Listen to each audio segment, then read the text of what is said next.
Hey, it's your girl Kim Brooks, national bestselling author and your favorite commentator on love shows, social experiment type love shows.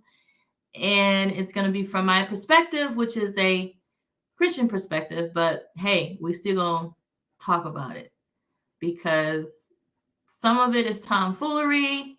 But here we go. I want to hear your thoughts as I share mine. Shout out to my girl Misha, Ms. Misha, MS underscore MEASHA. She inspired my background here, or my look, my avatar. Um, it allows you to record anytime, anywhere, even in your jammies. So hey, how you doing? Okay, let's go. All right, this is my first one on this platform here with this way. So, married at first sight. Now, I'm going to share some things about what I think about the couples, but we're really going to talk about Lauren and Orion. Oh my goodness. And that's actually why I came on here, because the whole thing has just got me mad. So that's why I was like, let me go ahead and get this started. Okay. But first, we got, let's see.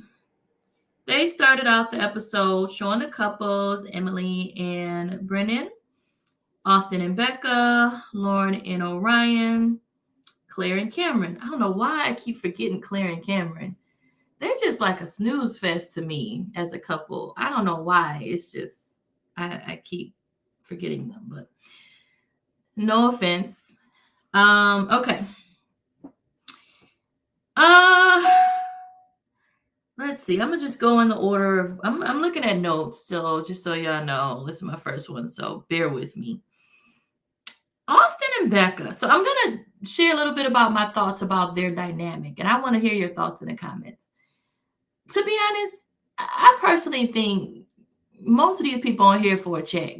I mean, it just seems like all four of these couples, there are no perfect matches. I was gonna say all the guys are just there for a check, but I think Cameron is really into Claire, but she's not into him. But the other ones, the guys, I don't think they're into their women. None of them, besides Cameron. Okay, so we got Austin and Becca. I mean, I think they give the appearance of looking like they're this stellar couple because, and this is what my question. To me, it seems like it's more one-sided. Becca is definitely into Austin. I mean, she's all over him, leaning on him, always googly, looking at him, googly eyed, and all that. And I think he's kind of like going with the flow. Like he's responding to how she's acting toward him. I mean, I know we've said in the beginning, like, oh, she's had challenges with her health and things like that. And he's kind of been understanding, and he's very attentive. I'll give Austin that. Very attentive toward her, very understanding with her. But part of me wonders, is he just doing that because that's just who he is as a person? Not necessarily because he's into her like that. And then you got to remember, y'all, as a producer myself, there are cameras rolling in their faces, tons of cameras, tons of microphones. And just like Brendan alluded to in today's episode, they are mindful of the fact that they're on national television. So nobody wants to come across as a jerk or a creep, unless Orion, but let me stop. We're going to hold off about him. But no one in general wants to come off a certain way on TV. Now, the thing with Austin is I do genuinely believe that he is a nice person. I believe he is an understanding person. I believe he's a kind person, attentive. If you have issues, he's going to listen. He's a good listener. Great guy. I just don't think he's into Becca like she thinks he is. So what do you think? Share your comments. Okay. So now we're just, like I said, I'm going over my notes. I have here Lauren and Orion. Oh my goodness. Lauren and Orion. Orion was getting on my nerves so much. It is like an emotional roller coaster. And that, my friends, is not what you want in any type of relationship. I mean, the inconsistency and just the lack of regard for her feelings, but at the same time saying things like, I don't want to hurt you, while at the same time hurting her. It's like, what? The gaslighting. I mean, it's crazy. Like, Orion really thinks he is a prize. And that's the weird thing. He's very much in his feminine. It's everything is to coddle his own feelings. If he doesn't feel secure, or just like the doctor, I think her name is Dr. Pia, she was saying how his go-to is escapism. If he feels uncomfortable, he's just gonna remove himself from the situation, and that's not healthy if you really and sincerely and truly desire to work something out. This isn't just you're in a dating situation, you've dated each other a few weeks, and now you decide to part ways. No, you signed a whole marriage certificate and you're legally married. So at least give it a shot. Okay, so I'm getting ahead of myself. I'm supposed to be going in the order of the episode. So the first time we see Lauren is when I think they were about to catch a ride with the group. And it was the couples, they were together. And then I love Lauren because she is honest. She is in touch with her feelings. She's in touch with who she is, what she likes, what she doesn't like. She's honest. She's an honest person. She doesn't know how to be one way in front of a group, another way in front of the camera, another way alone. I mean, I just think she's an honest person. So when she was with the group, she was like, okay, we're having irreconcilable differences. I kind of laughed when I heard that, because I'm like, oh no, that's the term they use for, the divorce. And then here comes Orion trying to clean it up, because he's so image conscious. Well, I wouldn't say that. We're still just working on, we're trying to figure out, I'm like, come on. No, you're having irreconcilable differences, but whatever. So, now what is it saying? Grace. Oh yeah. So in her private session, what is it called? Confessional. So in Lauren's confessional, she goes, she feels like grace for grace is lacking. I agree. Like I say, the reviews I give gonna be from a Christian perspective, and we all know one of the major tenets in the Christian faith is grace, because we believe Jesus Christ is Lord, died for our sins, and that we are made worthy in him because of his grace. So we receive God's grace, but then we also extend grace towards others, because there's a scripture that talks about, if you can't forgive others, God won't forgive you. And I'm going to share with y'all. So now the minister in me is coming out. If you can't forgive others, God can't forgive you. And I'm paraphrasing it. But that is from Matthew 6:15. If you do not forgive men their trespasses, neither will your Father forgive your trespasses. So for a lot of Christians, we are very familiar with the concept of grace, because for a lot of us, it's been drilled into us. Unfortunately, some people, they give too much grace to other people, where at the sake of not having boundaries for themselves and being used by people, because we want to be so gracious, because we feel, God has been gracious to us. But I digress. That's what Lauren was basically saying in her confessional, is that she feels like, and I'm so glad she was aware of this, because some people, if you don't really have like self-love, then you're more responsive. You're more reactive to things instead of reflective. And I think Lauren is very reflective, and that's very good, because she recognizes that he's not giving grace the way she is. She's giving him grace. He hasn't been perfect and she hasn't been perfect, but she's giving him grace and he's not. And just like she said later in the episode, she knows that in marriages that grace is required. I know. I mean, most of my closest friends are married and they're like, they forgive their spouse every day. Grace is like a regular thing. Like you have to forgive. It's like a requirement for a healthy marriage. So back to the confessional. That's what Lauren mentioned. And then I also have, I have in my notes another scripture which talks about how God judges the heart. Because Orion, in the last episode, he kept bringing up how, the whole honeymoon gate, where I guess Lauren, out of lack of knowledge, didn't know about his culture, things that were offensive. And she said some things, she kind of laughed about some things she shouldn't have, out of not knowing. And she didn't mean it, but he got offended.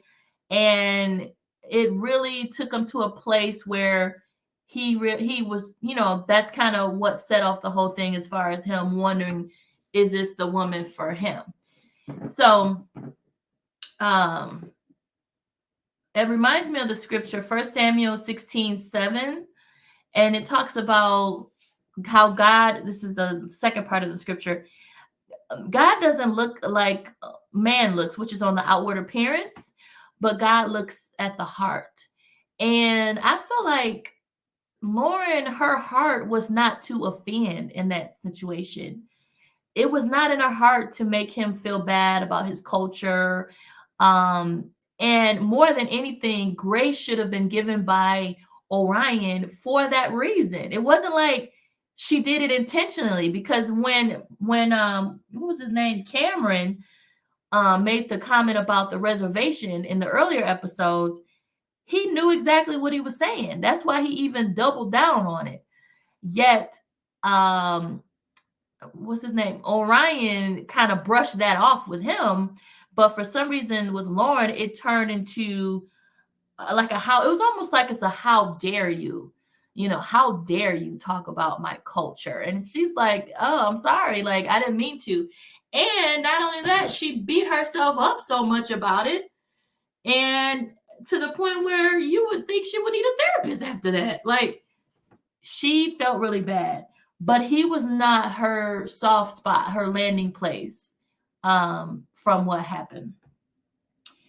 So that was the other point I had, is that he did not extend grace. He did not look at the fact that it wasn't in her heart to offend. And I just think over time with Orion, he just became less and less attracted to Lauren. When you first get married, I do agree on this show, there is a lot, it's like an adrenaline rush, like Brennan described it. So everything is moving fast. And you can almost put it like you're both starting at 10 if you both are physically attracted to each other. So you're either going to go continue to grow and build on that, or it's going to go down if it's revealed that there are things that you don't like. So I think for Orion, it was the combination of the offense he felt from her comments, and then knowing that she slept with someone just before she found out she was on the show, which is none of his business. But of course, Orion judged that too. I mean, he's like the ultimate judge of what's right and what's wrong, and the judge of righteousness. So he laid the gavel down, guilty, guilty, guilty. And it was just downhill. And that, on top of that, it's later revealed in this episode how he doesn't like the way they try and resolve conflict, or if, like he said, if she overhears something. Okay, now I'm really getting ahead of myself, but yeah. Okay, so we'll get to that. Okay. So I have here in my notes, the honeymoon was not honeymooning. I just felt like they just were too heavy. I mean, that honeymoon, it should have been lovey-dovey, romantic, you're in the water. I mean, they had the most beautiful scenery, but every 5 minutes they're talking about the struggle, oppression, and race relations. And I mean, every other 5 minutes it was they were a PBS special or what's that guy? I can't even Tavis Smiley show or Roland Martin. I mean, I'm like, come on, enjoy your honeymoon. This doesn't have to be Fox and MSNBC every 5 minutes. So it was just um because they both have being an oppressed culture in common doesn't mean you talk about that every 5 minutes. Build on who you are as individuals, and what you love about each other, and just have fun and enjoy the honeymoon. You have a free trip, for goodness sakes. Put on your cute bathing suit, get under those waterfalls, and just hug each other and kiss each other, and then come home to craziness, just like all the other ones are doing. So yeah. So we're gonna come back to them because I have here my notes. Now we're getting to the apartments. Emily and Brennan. Yeah. eh, Brennan was pretty closed off. Yeah, he was pretty closed off. Emily was trying to she was speaking a little bit, trying to get him to open up. You can tell this is another one-sided. Emily is totally into Brennan. I mean, Brennan is cute. I mean, to be honest. So Emily is totally into Brennan. Brennan is not into Emily. But the challenge is, though, he was kind of playing the part on the honeymoon because I'm sure it was because he wanted to keep it light, keep it fun. But I guess, like you said, reality set in. Now, to be honest, I personally think that he's not attracted to Emily because I believe that he doesn't feel she is a prize. I personally believe he doesn't feel she is a prize because she's never been in a relationship. She told him that. I don't know why she's announcing that. I mean, she doesn't, you don't have to lead with that. She was leading with that, telling the producers, telling anybody who would listen, oh, I've never been in a relationship before. I just had situationships. That's not anything to brag about. I've just been ghosted. What? I mean, that could very well be the case, but when a man hears that, they may eventually internalize that to mean there are reasons that you've been ghosted, or that no one even wanted to be in a committed relationship with you, let alone a marriage.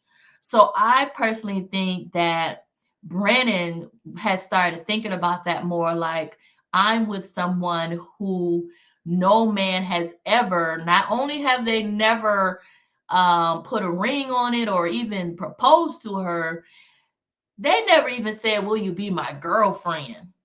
And the reason I say this is kind of like when you're dating, and a lot of guys, they ask a question and they say, have you ever been married? Now, for me, when you get over a certain age, it's like it becomes questionable, like, oh, you're over 30 and you never been married, or you're over 40 and you never been married. It's almost like a what's wrong with you? And that stigma is put on women more so than men. Even if the man could be 40 or 50, never been married. And a lot of times if a guy says something to me and they're like, well, why haven't you been married? Sometimes, depending on how I feel, if I feel froggy or not, sometimes I'll reply with probably the same reason you never been married. Because because for a lot of guys, they don't self-examine, or they don't see how the same situation could apply to themselves, because they're so focused on, unfortunately, judging the woman in front of them across the table at a restaurant.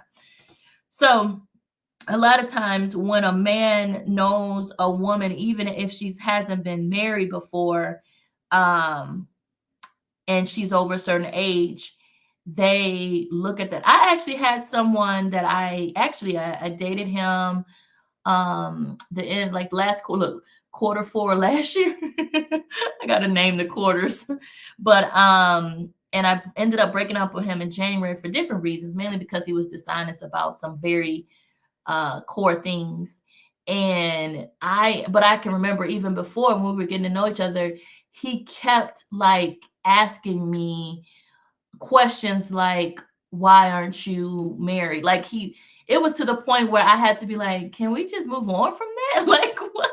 Because it's the truth. Like, some men really look at that like, why is she this wonderful woman that's not married? And some of them are like, okay, what's gonna happen? What's the truth? Is she being really herself, or so how much more would a man think if you tell him you've never had a serious relationship? Because when Emily, if you can remember previous episodes, when Emily first said that, he kind of looked like he wasn't pleased at all to know that his wife was never chosen by anyone to be in a boyfriend girlfriend relationship, that she was just basically used to sleep around, pass over, ghost.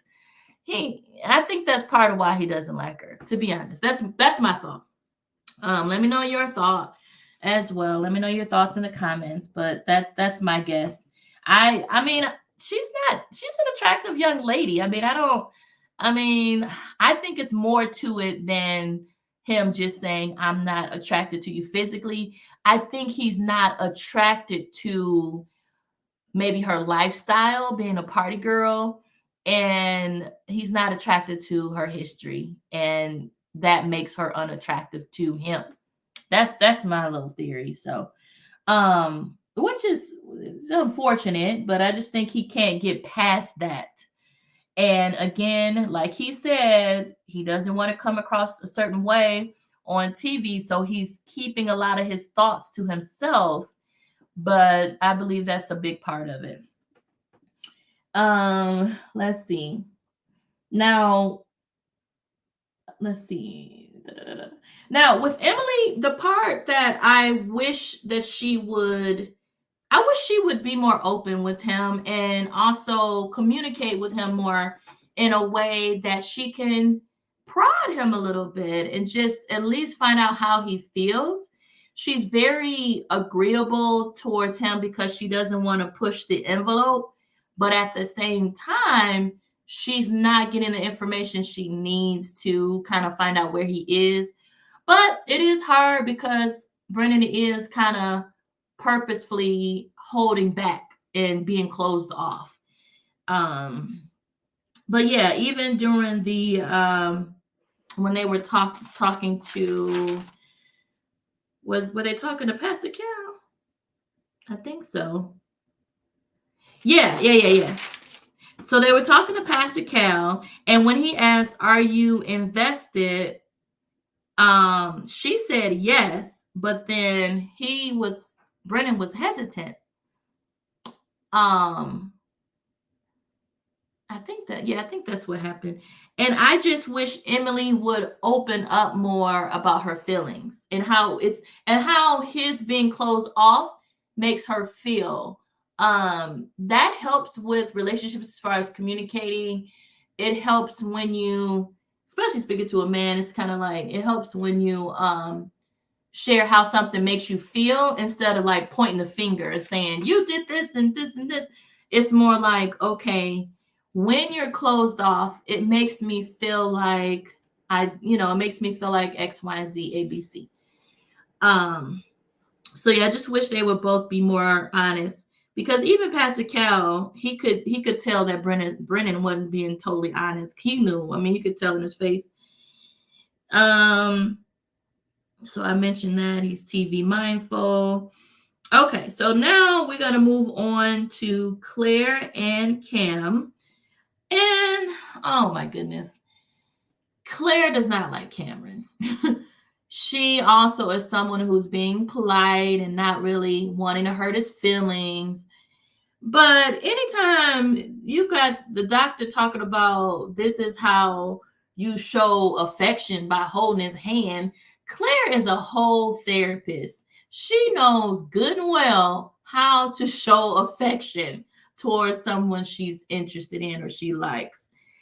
all that stuff, acting like she doesn't know, and oh, I have to be better at this and that. Girl, yeah. So she's just not into him. Cameron is very much into Claire, and I wish she were more into him. I wish she would see the fact that he's trying. Yes, he's a little awkward. I wish Claire would not be as judgmental toward Cameron. I read somewhere, I think, which book was that? It's a good book called Date or Soulmate by the founder of eHarmony, and which is no longer owned by the same person. So I'm not recommending eHarmony, but yeah, they changed the ownership in 2016. But the book is called Date or Soulmate, and it's a really good book. And it talks about how one of the main things that helps marriages is when you two acceptance, when you accept each other and are not trying to change the other person or judge the other person. And the thing with Claire, she has a standard for her own life and who she is.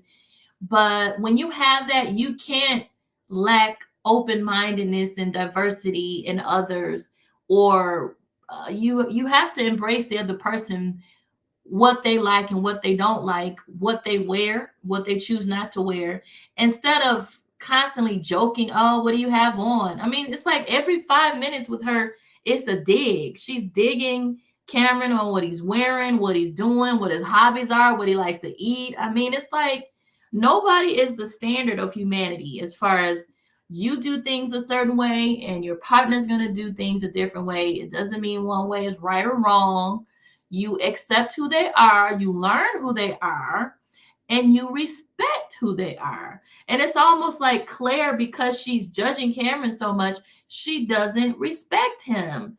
And I wish it weren't that way, because I see in Cameron a man who's really trying, a man who's really into his wife that he was given.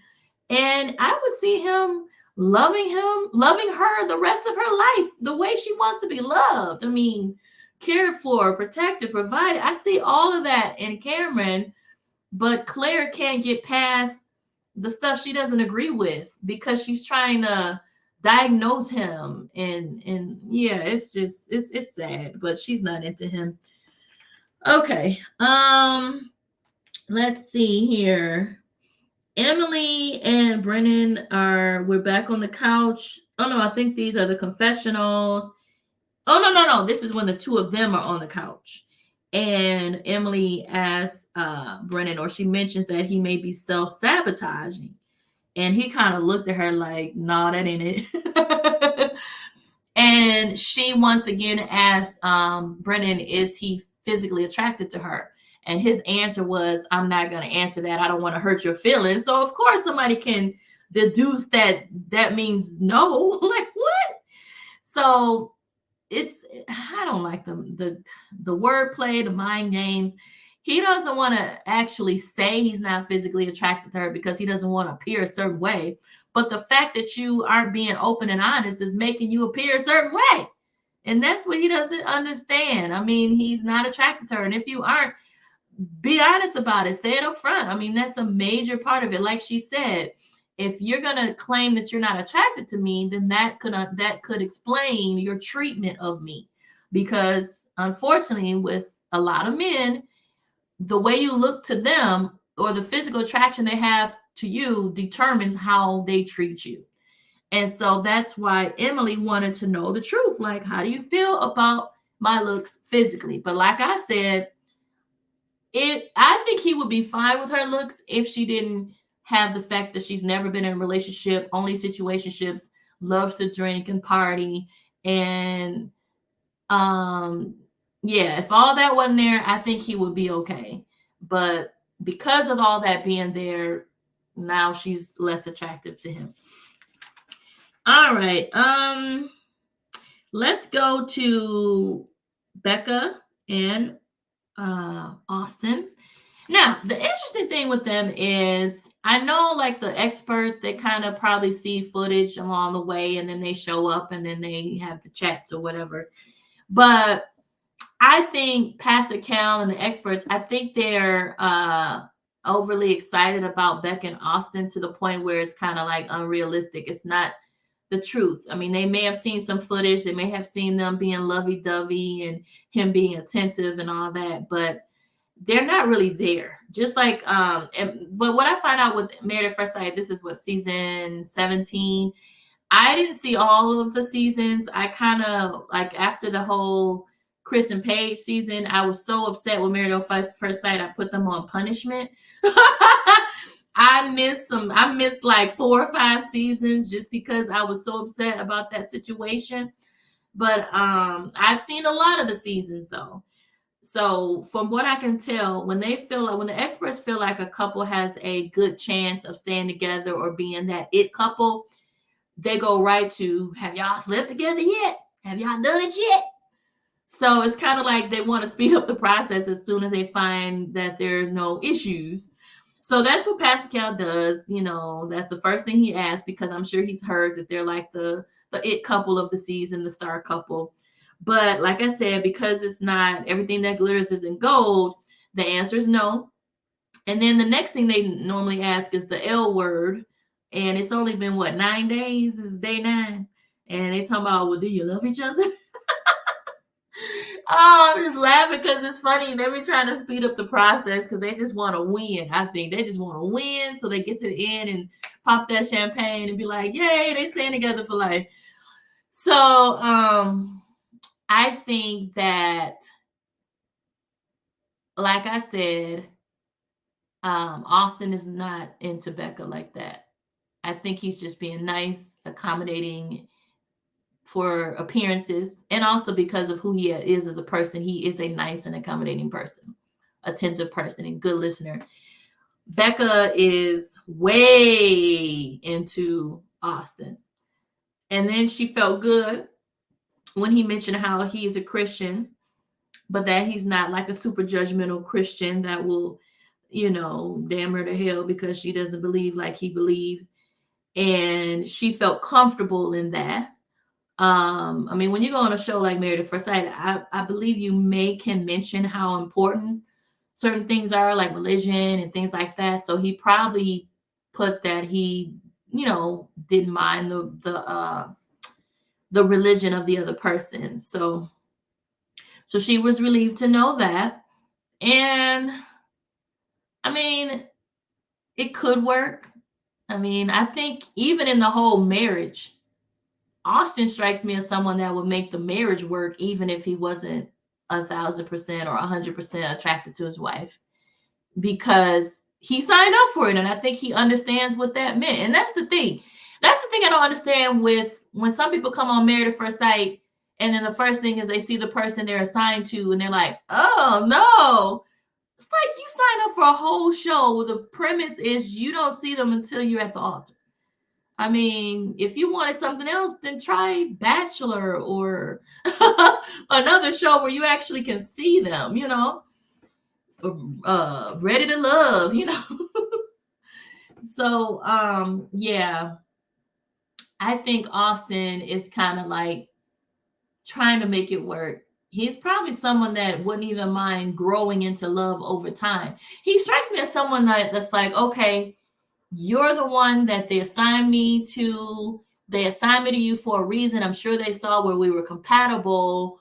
So I'm going to eventually love you, and we're going to make this work. And I'm going to be a good husband to you. I'm going to be a good, faithful husband because this is what I signed up for. And that, my friends, is called integrity, as long as there's no emotional abuse or bipolar craziness like Orion. But I digress. We're not there yet. We're going to get to them. But, I mean, share in your comments. What do you think? I mean, what do you think about Austin and Becca? Because at first everybody was like, oh, he's so sweet. She's so sweet. They love each other. But it's like, as you continue in the episodes, it's like, I think this is a one-sided thing here. And like our grandmama said, you want the man to be more into you than the other way around. But because Austin is a decent person that's not going to take advantage of that, I do think he probably would stay. He's just, I just think he's not into her as much as she is into him.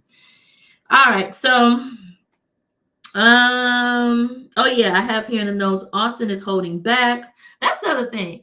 He looks like he's holding back on his true feelings. Something is not being stated. He's holding back on something. So, all right. So we went over that. Now, okay. Now I'm trying to look through my notes. Okay. I think this is next. Let's see. And like I said, share your comments, share your thoughts. Okay, so I got Lauren in Orion. Oh, this is when they're talking about full reset. Okay, so now they're gonna do a full reset. I'm like, what? 1 minute, the man is like, I want a divorce. The next minute, I want a full reset. Let's start over from the beginning. And the challenge with Orion is he operates in extremes. And to be honest, that is giving borderline personality disorder. I dated a guy. It was one guy that had this that I've ever dated. It was a white guy. Actually, it was in 2020. And he told me on the second date that he was BPD. And I didn't know what it was. So I looked up videos, found out it's similar to bipolar, but it's a little more unstable. It's a little more extreme as far as moods, and it's like constant change, and it's like extreme changes. And the fact that Orion, I mean, we still don't know what he does for a living. He was living with his mama, and a lot of times, like sometimes when you have that borderline personality disorder, you either can't keep a job or you're constantly switching jobs because of the instability. And so the instability shows up not just in your work, but how you treat everything, including relationships. So the guy I went out with, I mean, we just went out a couple months. I mean, he was a real sweetheart, but I just couldn't take the up and down, back and forth. I couldn't take it. It would be to a point where on one date, he would go from laughing and joking and smiling to crying, wishing he was gone because his mama's sick and thinking she about to be gone, to laughing again in one date. So that's what Orion gives me. Like the fact that he goes so up and down. And what I don't like is that Lauren responds to every turn on this roller coaster. If she going up, she got her hands up. If they're going down, she's screaming. I mean, she is reacting and responding to everything he says and does, allowing herself to be put on this roller coaster. And trust me, I am familiar with the whole roller coaster thing. And I vow to never get on another one of those. They keep those type of relationships. They're not healthy. They're not productive. But that's what Orion is doing. And she is so hopeful. And the thing with Lauren, she idolizes marriage. She idealizes marriage. She idolizes marriage. And if you notice, she continues before he asks for divorce. She references him as her husband, my husband, my husband. She is in love with the idea of having a husband more than the fact that it's Orion. She has to look at the man in front of her instead of the fact that she is in a whole marriage, which is commendable that she respects it, but she is holding on so tough because she wants to stay married. She's idolizing marriage. And that's what we do a lot of times as women, especially as Christian women. I'm not saying they are, she is. I'm just saying as Christian women, we are familiar with this concept of idolizing marriage. I mean, some people, they get to a point where they covet marriage. They can't stop thinking about it, and they feel their life is incomplete without it. They feel like they're nothing if they don't have a man choosing them, and they want the ring and the wedding more than the marriage. And I think for Lauren, she is looking at the fact that she's married, it's a marriage, more than the fact of who is this man in front of you and what he's talking about and how he's treating you, what are his actions. I think eventually she does get it. I mean, there will come to be a place of acceptance of what happened, but she is so trying to hold on to something that, like she said, the other person isn't willing to hold on to it. So she idolizes marriage while Orion coddles his feelings. And it's very easy to do that because it's a protection mechanism. I used to do it.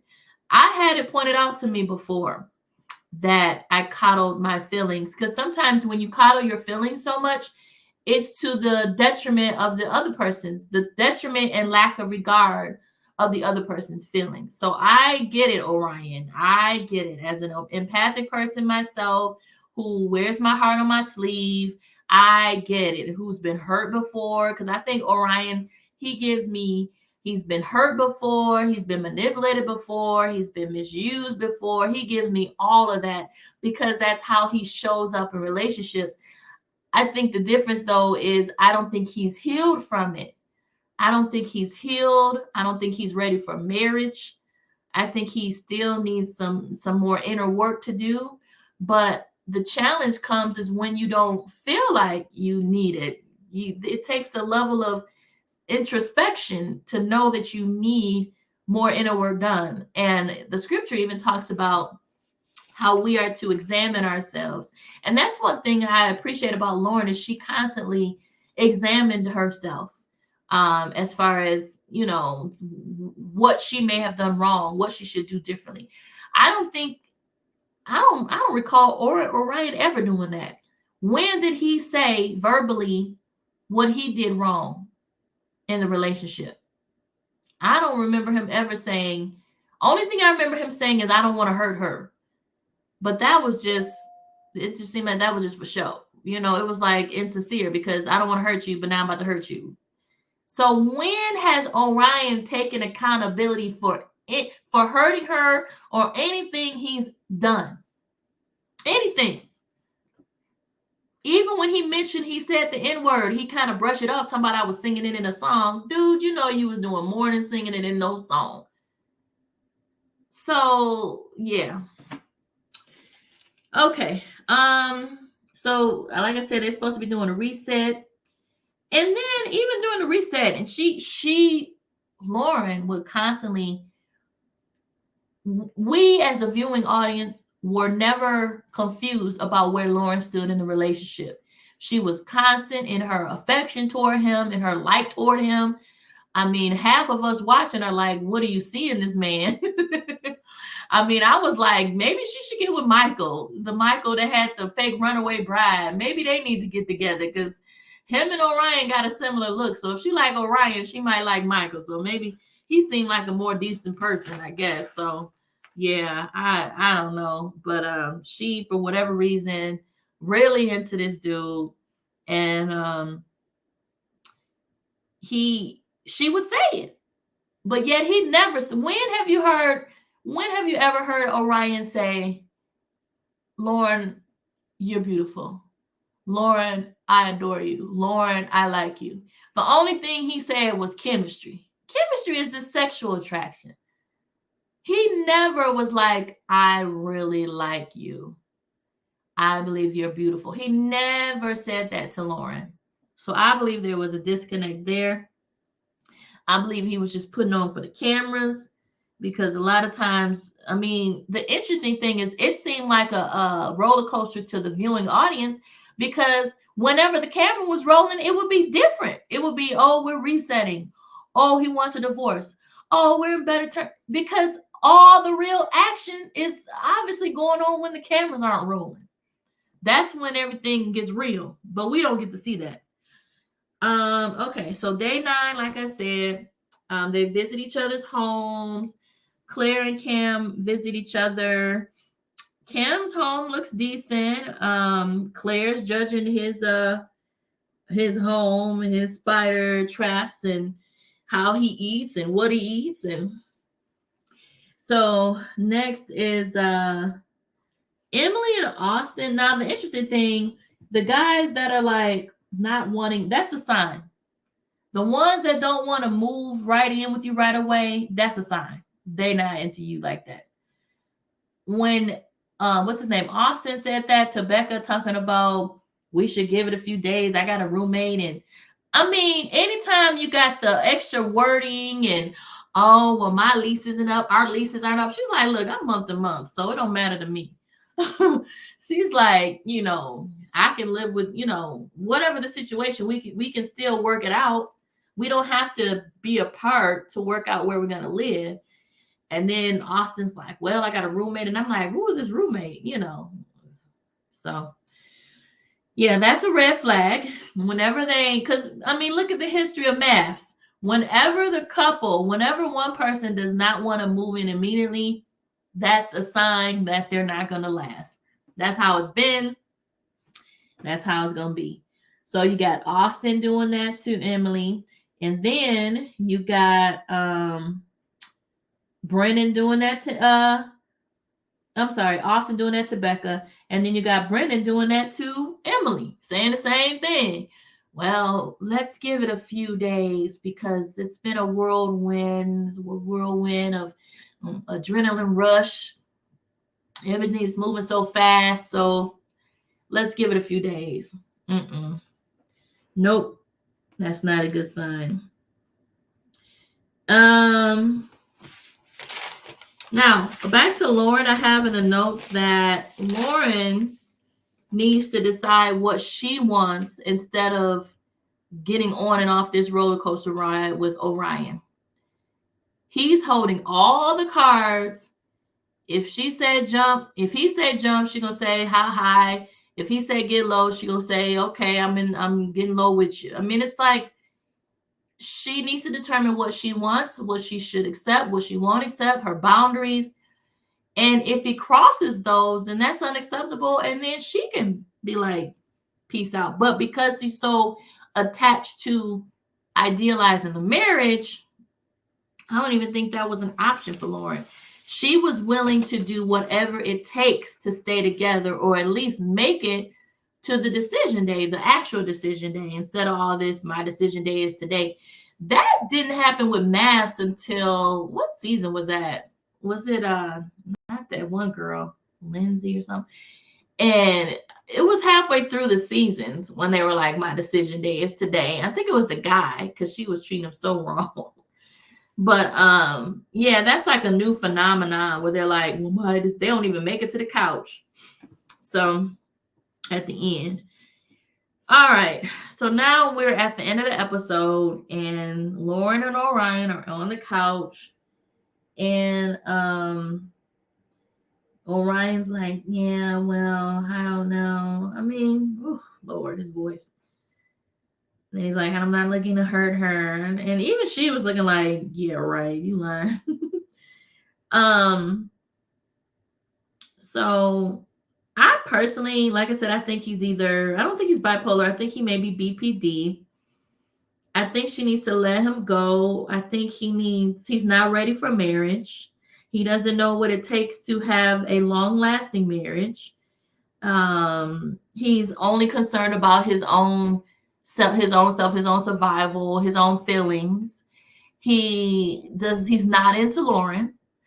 And this is where, when they had revealed that behind the scenes, he mentioned how Lauren can go from 1 to 100 even if she overhears something. I was like, uh-oh. I wrote that in my notes, uh-oh, because it gives me the indication that she probably went off on him and she probably cussed him out. And then for him to say, when she overhears something, you could be jumping to conclusion if you just overhearing something. So it sounds like she overreacted one too many times for Orion. And like she said, she's willing to forgive him for his discretions.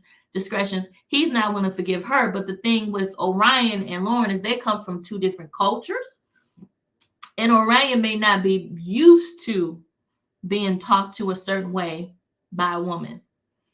So that may have really turned him off, all the way off, and got him to the place where he said, I'm no longer romantically interested in her.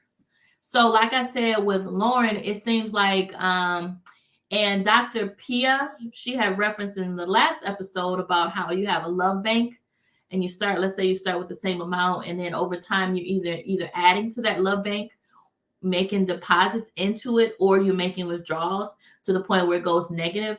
And it seems like with Lauren and Orion, they started at the same balance, but over time, Orion's account kept having, well, she kept making withdrawals to the point that it was negative, because he really wasn't into Lauren.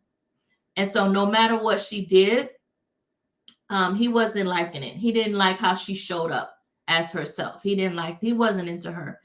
And all the withdrawals, he ended up bankrupt. Like, if you were on the street, I wouldn't even holler at you, type of deal. Because, the difference, like I said, with Married at First Sight, you sign up for marriage. You're not just signing up to be roommates. You're not just signing up to be dating each other. And that's why I'm not a fan of the concept of Married at First Sight. I mean, when you look at their history, their success rate is 20% out of 17 seasons. So of course they prop up the success stories because they want people to keep signing up.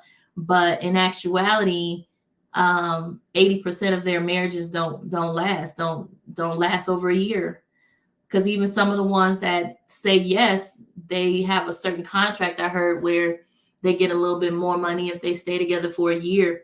And that's why you hear so many of them, like, what's that one? Oh, Lord, the Snooze Fest couple, Miles and Karen. Oh, they were so boring.